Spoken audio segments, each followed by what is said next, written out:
Congress party జాతీయ అధ్యక్షుడు Bharatiya Janata party ఉగ్రవాదుల పార్టీ అని చెప్పి వదిలేసాడు.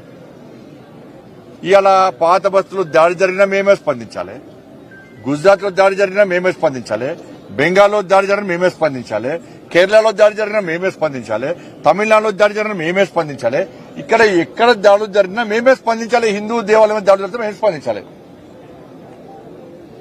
మేము స్పందిస్తే హిందూ దేవాలయం దాడులు జరిగితే స్పందిస్తే మేము ఉగ్రవాదుల పార్టీ మాది. ఇలా రాజీవ్ గాంధీ హయాంలో, ఇందిరాగాంధీ గారి హయాంలో, మా అటల్ బిహారీ వాజ్పేయి గారు, మా ఎల్కే అద్వానీ గారు అప్పుడు నాయకులు ఎవరు కూడా విదేశాలకు పోతే ఈ దేశానికి వ్యతిరేకంగా, దేశ ప్రధాని ఇందిరాగాంధీ గారికి వ్యతిరేకంగా, రాజీవ్ గారికి వ్యతిరేకంగా మాట్లాడే విదేశీ గడ్డల మీద ఈ దేశానికి వ్యతిరేకంగా మాట్లాడలే. మేము తుకుడే గ్యాంగ్లతో మేము ఎక్కడ కలవలే. ఇలా మాది ఉగ్రవాదుల పార్టీ. వాళ్ళు ఎందుకు మాట్లాడలే? ఇక్కడ ఈ జరిగిన సంఘటన చాలా సీరియస్. ఇది ఇలా టీవీలలో రాకుండా, పేపర్లో రాకుండా ఆపుతారు కావచ్చు, ప్రభుత్వం ఆపుతుంది కావచ్చు, లేదా మీడియాలో రాకుండా ఆపుతుంది కావచ్చు.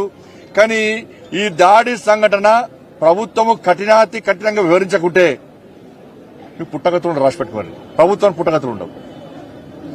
ఇలా కాంగ్రెస్ పార్టీ జాతీయ అధ్యక్షుడు చెప్పాలి ఉగ్రవాద పార్టీ ఎవరు. ఇలా ఉగ్రవాదాలను పెంచి పోషించే ఎంఐఎం పార్టీతో చెట్టపట్టాలు వేసుకొని తిరుగుతుంటున్నారు మీరు. ఓడిచడం హిందూ దాడులు జరుగుతున్నాయి, హిందువుల దాడులు జరుగుతున్నాయి. అటువంటి పార్టీతోని శివయాత్ర చేస్తారు. వాళ్ళ మెడికల్ కాలేజీలో ఎంఐఎం పార్టీ ఆది నాయకుని యొక్క మెడికల్ కాలేజీలో ఉగ్రవాదులకు స్థావరంగా మార్చారు. శిక్షణ ఇచ్చిన వ్యక్తి అక్కడ మెయిన్ ఆఫీసర్ గా ఉన్నాడు. అటువంటి పార్టీతో మీరు చట్టపట్టాల్సుకుని తిరుగుతారు. మీరు మంచి పార్టీ. మేము ఇటువంటి దాడులను ఖండిస్తే మాది ఉగ్రవాదుల పార్టీ. కాంగ్రెస్ పార్టీ జాతీయ అధ్యక్షుడు స్పందించాలి, చెప్పాలి దీని మీద. కాబట్టి రాష్ట్ర ముఖ్యమంత్రిగా డిమాండ్ చేస్తున్నా, కాంగ్రెస్ పార్టీని డిమాండ్ చేస్తున్నా, కాంగ్రెస్ పార్టీ ప్రభుత్వాన్ని డిమాండ్ చేస్తున్నా, మీరు మాకు కౌంటర్ ఇచ్చుడు బంద్ చేయండి. దీని మీద చాలా సీరియస్ గా వివరించండి. ఇవాళ ఇంకో వీడియో చూసిన, ఆ వీడియోలో టోపీ పెట్టుకుని ఇంకో నడుచుకుంటూ వచ్చి సోషల్ మొబైల్ పెట్టి చూపడుతుంది, మీకు మొబైల్ పెట్టి చెప్పుతో కొడుతున్నాడు. ఇది ఎంతవరకు కరెక్ట్ ఇవ్వాలా? హనుమాన్ విగ్రహాన్ని చెప్పుతో కొడుతున్నాడు, అమ్మవారి విగ్రహాన్ని చెప్పుతో కొడుతున్నాడు. చెప్పు చూపడు కూడా కొట్టి అలా చూస్తుంటే అది ఈ దేశంలో కాదు, ఈ రాష్ట్రంలో కాదు, ఏ రాష్ట్రంలో వచ్చింది? అటువంటి వ్యక్తుల మీద ఇవాళ ఎందుకు చర్యలు తీసుకోలేకపోతున్నాం మనం?